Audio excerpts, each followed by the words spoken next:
When it comes to nutrition and hormones, it can be, well, a complete minefield. This one person says don't eat carbs, second person says do eat carbs but only these types of carbs, and the third person says eat all carbs, just move your body more. I mean, what are we supposed to do? If you can relate, hit the like button and stick around, because when it comes to nutrition and increasing progesterone, I have not only done all the research for you, but everything I'm going to share with you has been tried and tested by yours truly. And if we haven't met, hi, I'm Chelsea Green, holistic hormone specialist, and I help women transition from peri to postmenopause naturally. And this is the second video in a series on low progesterone. The first video was on the 4 signs of low progesterone that I most commonly see, which I will link to up above, here or here. And coming up, I have videos on herbs and supplements and also mistakes to avoid. So make sure you are subscribed and you've hit that notification bell so you don't miss any of those videos. So in this video on the 4 most common signs of low progesterone, I mentioned that progesterone is the first hormone to fall in perimenopause. It's our calming and anti-anxiety hormone, and so our late 30s and early 40s can be a time of great hormonal flux. But thankfully, food is medicine, and we have some nutrients that are absolutely essential for progesterone production, so we can use these to help boost progesterone levels naturally. So let's look at these nutrients, and with each nutrient I will give you a list of foods that are rich in that nutrient. So in no particular order, vitamin B6. Not only does vitamin B6 help with increasing progesterone levels,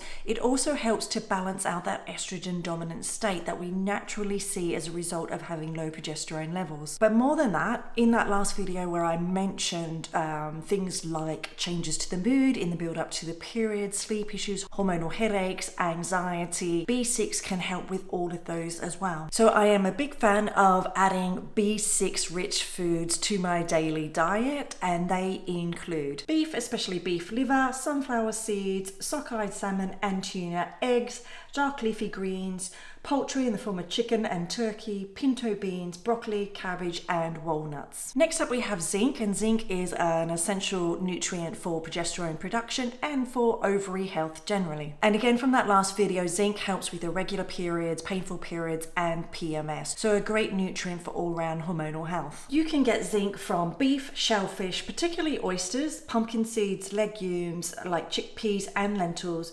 cacao, eggs, almonds, cashews and sunflower seeds. Next up we've got vitamin C, and we all know that vitamin C is an essential nutrient for a strong, healthy immune system, but did you know it's also involved with progesterone production? And in this study, vitamin C supplementation was associated with higher levels of progesterone in perimenopausal women, so definitely a nutrient we want to be eating a lot of every single day. Foods rich in vitamin C include all of your berries, kiwi fruits, acerola cherries, peppers, tomatoes, broccoli and kale. Our sex hormones, estrogen, progesterone and testosterone, are made from cholesterol, so we need to be eating healthy fats for hormone production. Foods you want to be including are fatty fish like salmon, tuna, mackerel, sardines and anchovies, avocados, extra virgin olive oil, coconut oil, nuts including nut butter, seeds like pumpkin, sesame, sunflower, flax, chia and hemp seeds. We also want to ensure adequate amounts of fiber for gut, liver and bowel support. As I alluded to earlier, when we have low levels of progesterone, we naturally end up in that estrogen dominant state, and by ensuring optimally working gut, liver and bowels, we can cope better with that estrogen dominant state. We can clear out that excess estrogen. So eating a diet rich in fiber helps to increase progesterone and reduce that estrogen dominant state. And we need to be eating both soluble and insoluble fiber. Soluble fibers include cruciferous vegetables, sweet potato, flax seeds, whole grains, beans and legumes. And insoluble fiber include flax seeds, again, apples, pears, asparagus, leeks, mushrooms, berries and avocado. Next up we've got magnesium, and magnesium is essential to all hormonal health. It regulates the pituitary gland, and the pituitary gland, it sits in the brain and it instructs our organ glands like the thyroid, the adrenals, the ovaries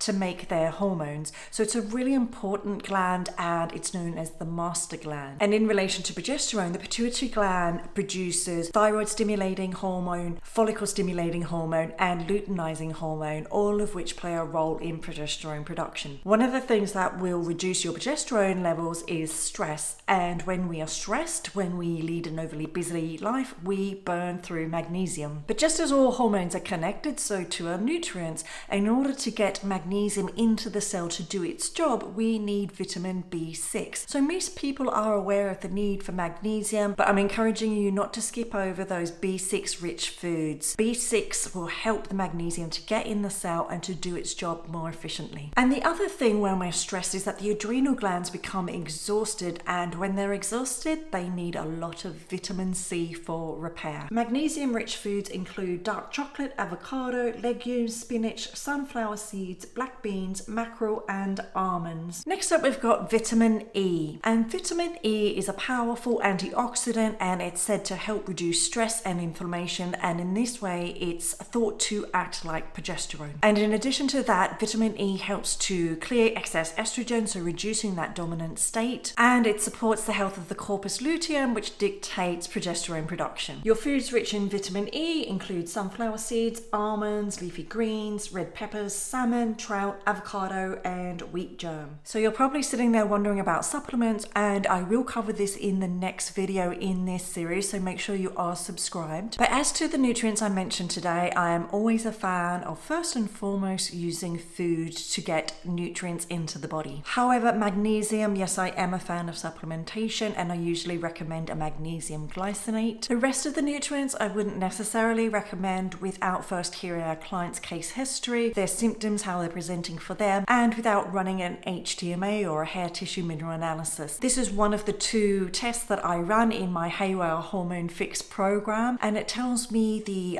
mineral status of the individual, so I can individualize nutritional and supplement recommendations. So as an example of why I say this, zinc is paired with copper, and copper has an intimate relationship with estrogen. So taking a zinc supplement could throw out your copper, which could affect your estrogen balance. So make sure you start with food first, and that you have the notification bell on so you get notified of my next video, where I will be talking about supplements and herbs that you can use safely at home to increase those progesterone levels.